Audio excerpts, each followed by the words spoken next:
पाक पढ़ने के बेशुमार फ़ज़ाइल व बरक़ात हैं। आज मैं आपको बड़ा ही यूँ समझिए कि इश्क़ रसूल से भरा हुआ और सबक का आमोज़ वाक़या सुनाऊँगा। 2-3 बातें उसमें हमें एक ही वाक़े में सीखने को मिल जाएंगी। ये वाक़या अबू अब्दुल्ला अर्रसा रहमतुल्लाहि तआला अलैह ने अपनी किताब तोहफ़ा में तहरीर फरमाया। माजरा ये था कि एक शख्स जो था वो नबी पाक अलैहिस्सलातु वस्सलाम से बड़ी मोहब्बत करता था, इबादत गुजार भी था, नेक भी था और साबिर भी था, सब्र करने वाला भी था, गरीब भी था।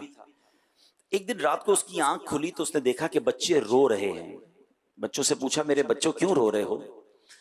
तो बच्चों ने कहा कि खाना नहीं खाया है और हम भूखे हैं और भूख के मारे रो रहे हैं। यानी गुर्बत का ये आलम था कि वो रात घर वालों ने फाके में गुजारी थी।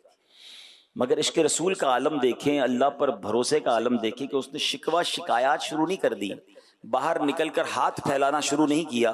उसने अपने बच्चों से कहा कि मेरे बच्चों, ऐसा करते हैं, हम भूखे ज़रूर हैं, आओ मिलकर अपने आका और मौला जनाब रसूलुल्लाह सल्लल्लाहु अलैहि वसल्लम पर दुरूद पाक पढ़ते हैं। क्योंकि जब बंदा दुरूद पाक पढ़ता है तो उसकी परेशानियां दूर हो जाती हैं, उसकी मुश्किलें आसान हो जाती हैं। सोचे कैसा घर होगा जहाँ सारे भूखे हैं मगर शिकवा नहीं है, सब सरकार दो आलम अलैहिस्सलातु वस्सलाम की बारगाह में दुरूद पढ़ रहे हैं। शायर कहते हैं ना, फरियाद उम्मती जो करे हाले ज़ार में, पुकारे तो सही ना, दिल से याद तो करे उन्हें। फरियाद उम्मती जो करे हाले ज़ार में, मुमकिन नहीं कि खैरे बशर को खबर ना हो। वल्लाह वो सुन लेंगे, फरियाद को पहुंचेंगे। इतना भी तो हो कोई जो आह करे दिल से पुकारा उन्होंने, दरूद पढ़ते रहे। पढ़ते पढ़ते आंख लग गई, आंखें बद हुई मगर किस्मत जाग उठी।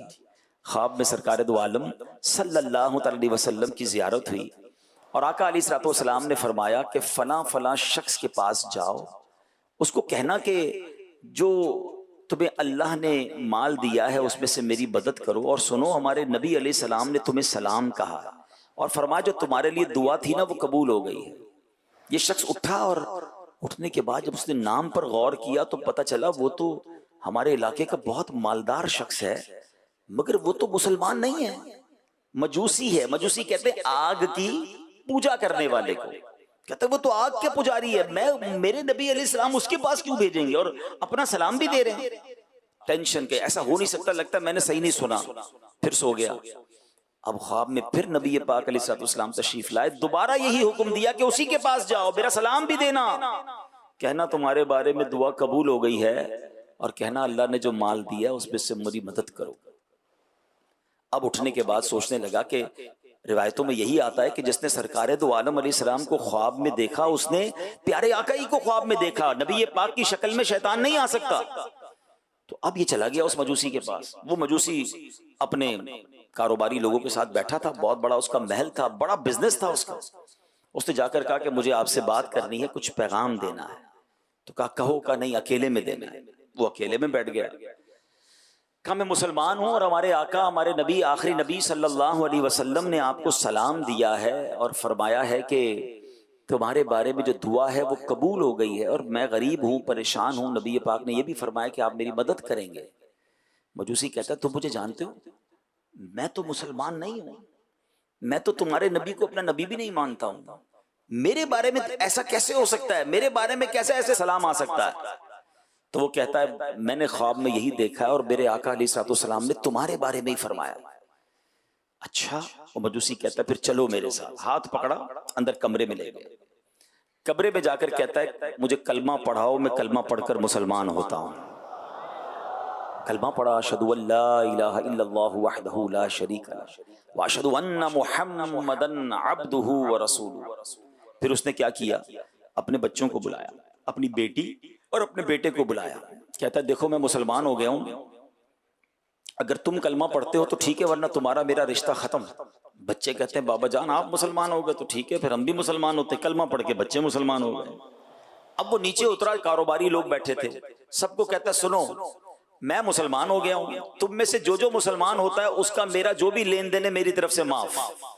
अगर मुसलमान नहीं होते हो, इस्लाम नहीं लाते, तो जो मेरे पैसे देने दे दो, लेने ले लो, आज से तुम्हारा मेरा कारोबार खत्म। अच्छा, वो जो बंदा पैगाम लाया वो हैरान परेशान, कहते मुझे तो बताएं मामला क्या है, मैं तो सिर्फ सलाम पहुंचाया, आप भी मुसलमान, बच्चे भी हो गए, आपके दोस्त भी मुसलमान। अच्छा, उस वक्त उस बड़े मजमे में भी कई लोगों ने कलमा पढ़ लिया जो ताजरान थे।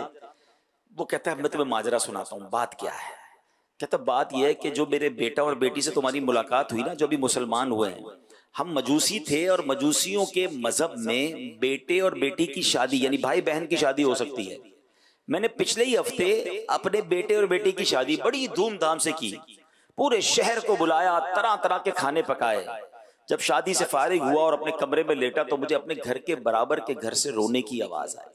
मैंने कान लगाया तो बात यह हो रही थी कि बच्चियां अपनी माँ से कह रही कि अम्मी, हम आले रसूल हैं, मुसलमानों के नबी की औलाद से हैं, हमारे पड़ोसी ने हमारे साथ अच्छा नहीं किया, पूरे शहर को बुलाया, हमें नहीं बुलाया, हम आज भूखे हैं, उसके घर में तरह तरह के खाने बने, उसके खाने की खुशबू हमें तंग करती रही मगर उसने हमें खाना नहीं भिजाया, हमारे पड़ोसी ने अच्छा नहीं किया हमारे साथ। वो कहता है मैं बेकरार हो गया कि मेरे पड़ोस में बच्चियां भूखी हैं और मैंने पूरे शहर को खाना खिलाया। ठीक है मैं मुसलमान नहीं मगर ये मुसलमानों के नबी की औलाद से है। उसने तरह तरह के खाने पैक करवाए, कुछ तोहफे और लिए और उनके घर पर पहुंचा दिए। फिर आकर अपने कमरे में बैठ गया और अब कान लगाया कि अब क्या बात हो रही है। तो वालिदा कहती देखो पड़ोसी ने खाना भी भिजा दिया है, तोहफे भी भिजवाए हैं, अब चलो खाना खा लो। तो बेटियां कहती हैं अम्मी जान हम कैसे खाना खा लें, ये तो मुसलमान नहीं है, गैर मुस्लिम के घर से खाना हम कैसे खा सकते हैं। तो एक बहन कहती है बाजी क्यों ना हम उस पड़ोसी को अच्छी अच्छी दुआएं दें। अब उन सब बच्चियों ने हाथ उठाए और दुआ की कि या अल्लाह हमारे पड़ोसी को ईमान की दौलत नसीब फरमा, या अल्लाह अगर ये ईमान ले आए तो कयामत के दिन हमारे नाना जान की इसे शफात भी नसीब फरमा। ये दुआएं करते रही और मैं सुनता रहा। मजूसी कहता है मैं सोचता रहा कि ये कैसे मुमकिन है, मगर आज तुम ये पैगाम लेकर आए हो, तुम्हारे नबी ने मुझे सलाम भी दिया और ये पैगाम भी दिया कि दुआ कबूल हो गई। तो मैं समझ गया उन बच्चियों की दुआ लग गई है। अब मैं समझ गया कि इस्लाम हक है, इसलिए मैंने कलमा पढ़ लिया, मैं मुसलमान हो गया। सुनो हमारे यहाँ बेटे बेटी की शादी होती है मगर इस्लाम में नहीं होती है। उसने बेटे और बेटी के दरमियान जुदाई कर दी और कहा कि मैंने 50% अपनी जो वो थी जायदाद थी अपने बच्चों के नाम पे की थी, 50% मेरे पास बाकी है, अब ये 50% जायदाद मैं तुम्हारे नाम करता हूं, जाओ और अपनी जिंदगी ऐश से गुजारो। अब वो दीवाना जिसके घर में रात फाका था उसने किसी के आगे हाथ नहीं फैलाया है, उसने प्यारे आका अलैहिस्सलाम को याद किया, दुरूद पाक की कसरत की, अगले दिन वो अमीर व कबीर हो गया, उसकी मुश्किल आसान हो गई। और फिर सीखने को क्या मिला कि आले रसूल की खिदमत की तो अल्लाह ने उस मजूसी को ईमान भी अता कर दिया। और सुभान अल्लाह, अल्लाह की रहमत से उम्मीद है नबी पाक की शफाअत भी उसे नसीब हो जाएगी।